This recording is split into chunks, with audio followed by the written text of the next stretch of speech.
I'm Alexandra Kane, and this is the story of how I uncovered the largest corporate fraud in my family's history, and how my father-in-law's attempt to force me out of the company became his biggest mistake. The mahogany-paneled conference room of Kane Industries felt colder than usual that Friday afternoon. Richard Kane, my father-in-law and CEO of the company, sat across from me, his steel-gray eyes gleaming with barely concealed triumph. Beside him, his longtime friend and company CFO, Marcus Walsh, shuffled papers with an oily smile. "It's quite simple, Alexandra," Richard said, sliding a contract across the polished table. "Sign over your shares, all of them, for $1. Do it now, and you can walk away with your reputation intact." I looked down at the contract, then at the 15% ownership stake in Kane Industries that my late husband Michael had left me. The shares were worth millions, but that wasn't why Richard wanted them. He needed full family control of the company, and I was the last obstacle. "And if I refuse?" I asked quietly, though I already knew the answer. Richard's smile turned predatory. "Then the board learns about your unauthorized access to company files. Corporate espionage is a serious crime, Alexandra. Even a talented lawyer like you would find it hard to practice after that kind of scandal." He was referring to the late nights I'd spent in my office, digging through years of financial records. He thought he knew what I'd discovered. He was wrong. "Think of Daniel," Marcus added, mentioning my 7-year-old son. Growing up with his mother's disgrace, it would be tragic. I picked up the pen, my hand steady. Michael would have understood. He had suspected something was wrong with the company's books before his accident last year. His sudden death in a car crash had come just days after he told me about his concerns. "Just sign here," Richard said, pointing to the line. "Then you can go back to your simple legal career, and we can all move forward." I signed with a flourish, then stood up. "See you Tuesday, Richard." His smile faltered slightly. "Tuesday?" "The board meeting. I may not be a shareholder anymore, but I'm still head of legal compliance. Unless you're firing me too." Richard waved his hand dismissively. "Of course not. We're not monsters, Alexandra. You can keep your job, for now, though you might want to consider other opportunities." As I walked out of the conference room, I heard Marcus ask, "Should we be worried about Tuesday?" "She's got nothing," Richard replied. "By next week, everything will be perfect." Perfect wasn't quite the word I'd use for what was coming. I'd spent the last 6 months piecing together the truth about Kane Industries' meteoric rise over the past 5 years. The company had grown from a mid-sized manufacturing firm into a billion-dollar corporation, largely through a series of brilliant international acquisitions. At least that's what everyone thought. The reality was hidden in layers of shell companies, offshore accounts, and falsified records. Richard Kane hadn't built an empire. He constructed a pyramid scheme of staggering proportions. But he'd made one crucial mistake. He'd gotten sloppy with the digital trail. My background before marrying Michael hadn't just been in law. I'd spent 3 years working for a cybersecurity firm, specializing in forensic accounting. When Michael first raised concerns about the company's finances, I started looking deeper. The irregular payments were well hidden, buried under legitimate-looking transactions. But there was a pattern. One that only became clear when you knew where to look. Every major acquisition had been supported by phantom assets, money that appeared on the books but didn't actually exist. Richard had been borrowing from one deal to finance another, creating an increasingly complex web of fraud. The company appeared incredibly profitable, but it was all built on paper. Real money was being siphoned off into private accounts, while investors and partners were being paid with funds from new acquisitions. It had taken me months to document everything, working late into the night after putting Daniel to bed. I created secure backups of every piece of evidence, stored in places Richard would never think to look. 3 days ago, I'd sent a comprehensive report to the Securities and Exchange Commission. Their investigators had been quietly gathering additional evidence ever since. Tuesday's board meeting wasn't just another corporate gathering, it was a trap. But Richard's attempt to force me out had given me something unexpected, plausible deniability. By signing away my shares under duress, I'd strengthened the case against him. The SEC investigators had recorded everything. That evening, as I tucked Daniel into bed, he asked about his grandfather. "Is Grandpa Richard still mad at you, Mommy?" I smoothed his dark hair, so like his father's. "Grandpa Richard is mad at himself, honey. He just doesn't know it yet. Because of what Daddy found out? I paused, surprised. What do you mean? Daniel pulled his stuffed elephant closer. The night before the accident, I heard Daddy on the phone. He said Grandpa was doing bad things with the company's money. A chill ran down my spine. Michael's accident had never been fully explained. A single car crash on a clear night, on a road he'd driven hundreds of times. Did Daddy say anything else? Daniel shook his head, already drifting off to sleep. Just that he was going to fix it. I sat in the darkness of his room for a long time, thinking about Michael's last days. He'd been agitated, working late, making mysterious phone calls. The police had found his laptop destroyed in the crash, its data unrecoverable. Now I wondered, had it really been an accident? The next morning, I made 2 calls. The first was to Detective Sarah Chen, who had investigated Michael's crash. The second was to James Martinez, my old colleague from the cybersecurity firm. The SEC stuff is solid, James said after I explained my suspicions. But if you think there's more, we should look deeper. For the next 3 days, we dove into everything. Not just the company's finances, but Richard's personal communications, his private accounts, his movements around the time of Michael's death. What we found made the financial fraud look almost trivial. Monday night, hours before the board meeting that would change everything, I sat in my home office reviewing the evidence one last time. The SEC would handle the financial crimes, but the rest, that was personal. My phone buzzed. A text from Detective Chen. Found something. Meeting recorded on Kane Industries security cameras, night before the crash. Audio corrupted, but lips can be read. You need to see this. I looked at the photo of Michael on my desk, taken just weeks before his death. I'm going to fix it, he told our son. Tomorrow, I would finish what he'd started.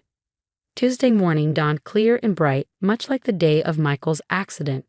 I arrived at Kane Industries early, watching the security team discreetly let in the SEC investigators who would be monitoring the meeting from an adjacent room. Detective Chen met me in the parking garage, handing me a USB drive. The enhanced video is clear enough. Your father-in-law and Marcus Walsh met with Michael at 11 p.m. the night before his crash. The lip-reading experts confirmed the conversation. I slipped the drive into my bag. Thank you, Sarah. Will you be ready?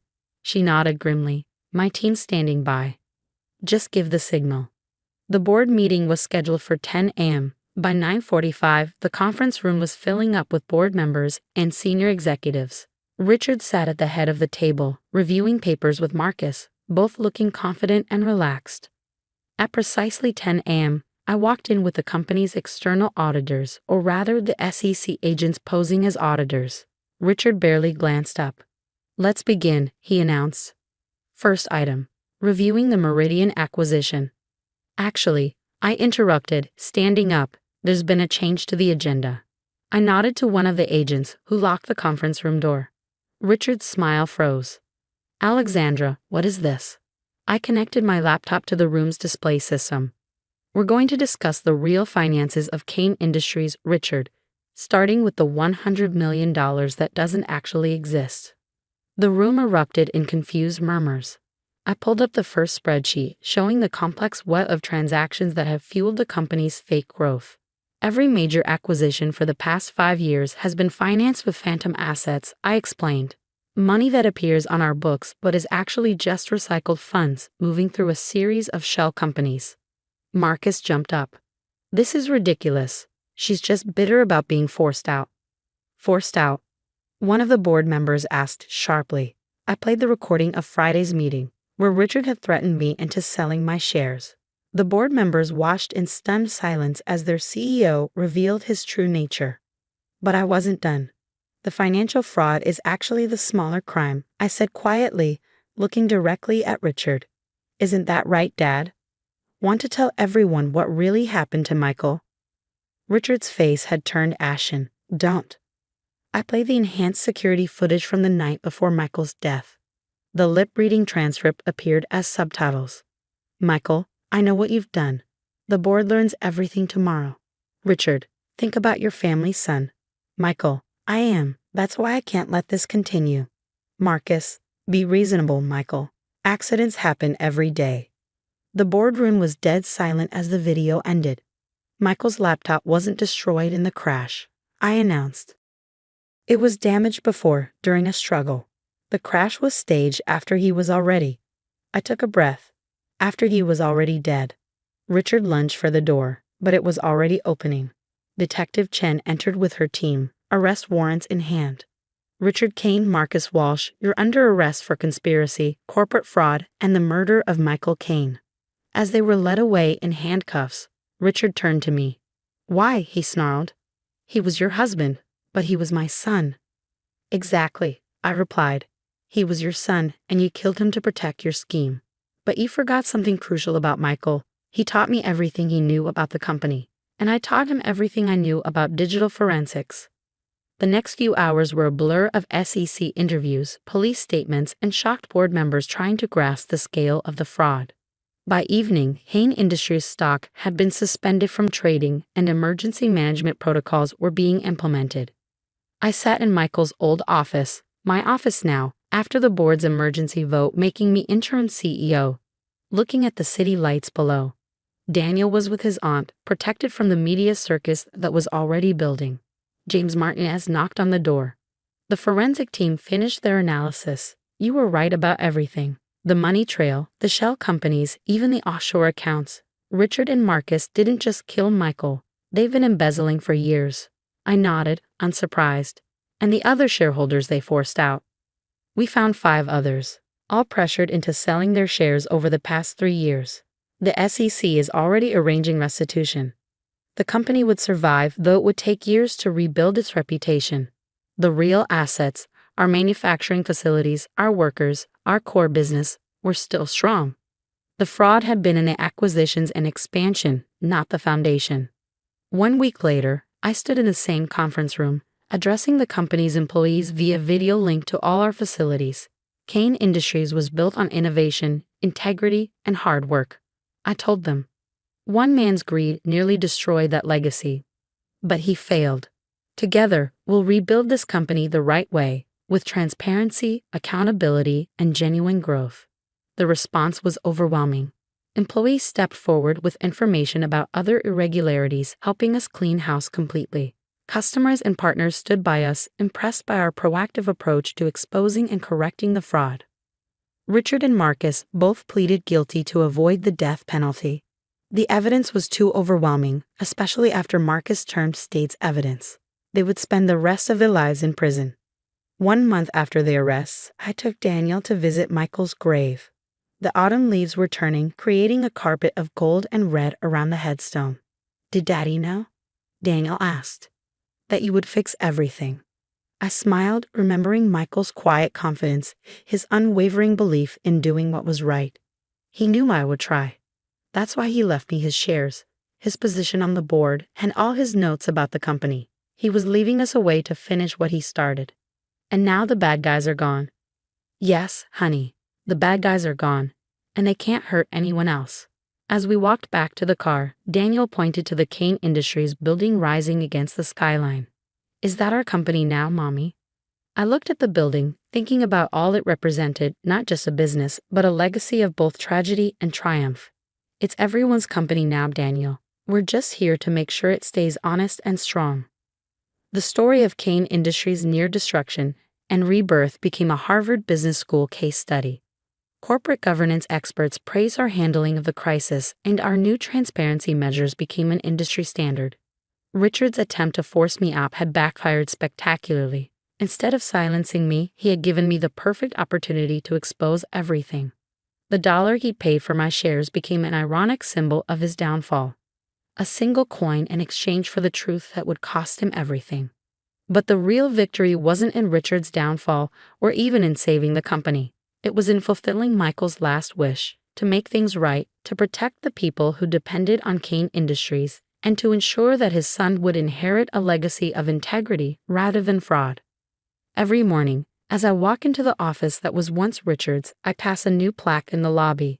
It shows the company's revised mission statement with a quote Michael had written in his notes. Success built on lies will always collapse. True prosperity comes from honesty, innovation, and putting people before profits.